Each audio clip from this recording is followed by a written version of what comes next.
Okay, so when you hear the word Krakow, what's the first thing that pops into your head?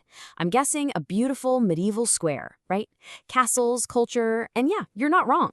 But what if I told you that for a brief, brilliant moment, this city wasn't just a city? It was basically its own country. Seriously, let's get into it. But before we jump into the history books, let's just take a look at the Krakow of right now.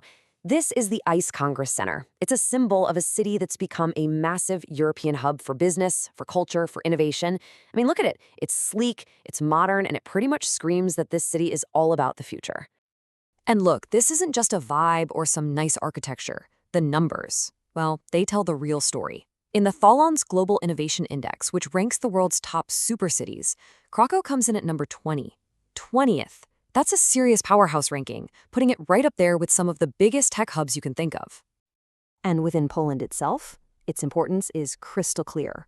It's officially called a supra-regional metropolis, which is just a fancy way of saying it's a major urban engine, second only to Warsaw, the capital. So yeah, it's a huge player in shaping the country's entire economy. So you have to wonder, right? How did a city with this incredibly deep and, let's be honest, often really difficult past, become such a leader for the future? To really get what makes Krakow tick, that spirit of resilience and innovation, we've got to go back, way back, to a time when it was totally on its own. Right, we're heading back to the 19th century, and we're going to look at one of the most fascinating little quirks of European history, the Republic of Krakow. Okay, so picture this. The Napoleonic Wars are over. The big powers in Europe are all sitting around a table at the Congress of Vienna, literally redrawing the map. And out of the mess of a divided Poland, they create this thing, the free, independent, and strictly neutral city of Krakow. For just over 30 years, it was this tiny little island of Polish culture, language, and ideas, completely surrounded by massive foreign empires. I mean, can you even imagine the pressure? You're this tiny, supposedly independent city, but you're being watched constantly by three giant empires, the very same ones who just carved up the rest of your country. Talk about living on a knife's edge. It must have been incredibly tense. Its life was, well, short and very intense. It all kicked off in 1815, and it quickly became this magnet for Polish patriots. In fact, during the Big November uprising against Russia in 1830, Krakow was a crucial base for smuggling weapons into the fight. But being that defiant always comes with a price. In 1846, after another uprising failed, the whole experiment was shut down. The city was just swallowed up by the Austrian Empire, and that was that. So, the Republic of Krakow was gone. But that spirit, that resilience, you can feel it etched into the very stones of the city. And there's nowhere, absolutely nowhere, you feel that story of survival, loss, and incredible rebirth more powerfully than in one specific part of the city. I'm talking about Kazimierz, the historic Jewish quarter. For hundreds of years, this was an unbelievably vibrant hub of Jewish life and culture. In a way, its story is like Krakow's own story in miniature, full of incredible highs and devastating lows. The loss that this place suffered in the 20th century, it was so profound, it could have just wiped this entire world off the map. But it didn't. Today, if you walk through Kazimierz, it is so alive. It's this bohemian heart of the city, full of cafes, galleries, synagogues. It's just buzzing with this energy that somehow honors the past while being completely in the now. It is such a powerful story of revival. Yeah, more than history, it's a living memory. That just hits the nail on the head, doesn't it? It perfectly captures what it feels like to be there.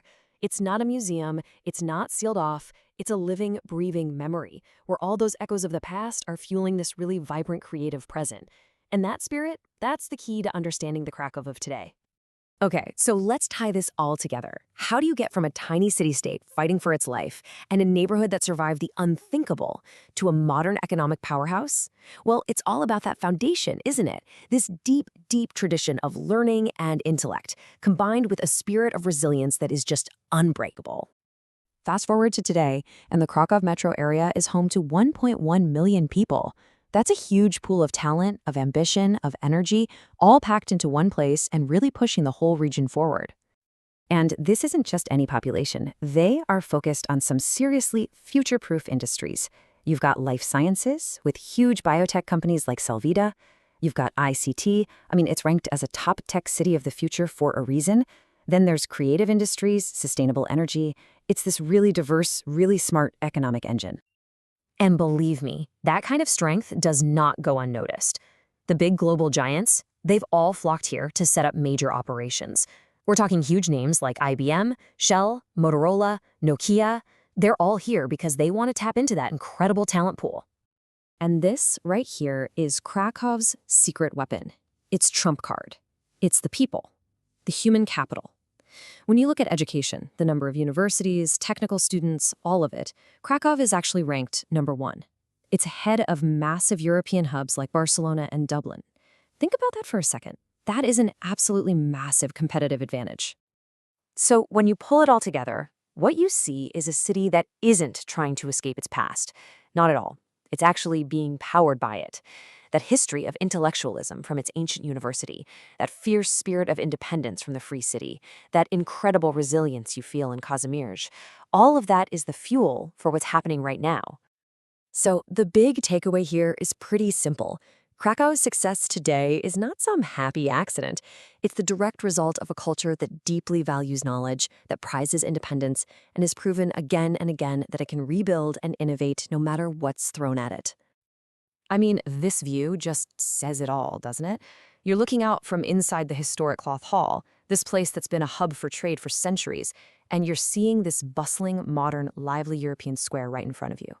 The past isn't some dusty old relic here. It's the actual frame through which you see the present. It's just this perfect, seamless blend of heritage and ambition. And that brings us to a final, pretty profound question. What can a city become when its history isn't just a memory, but its greatest asset? Well, I think Krakow gives us a pretty amazing answer.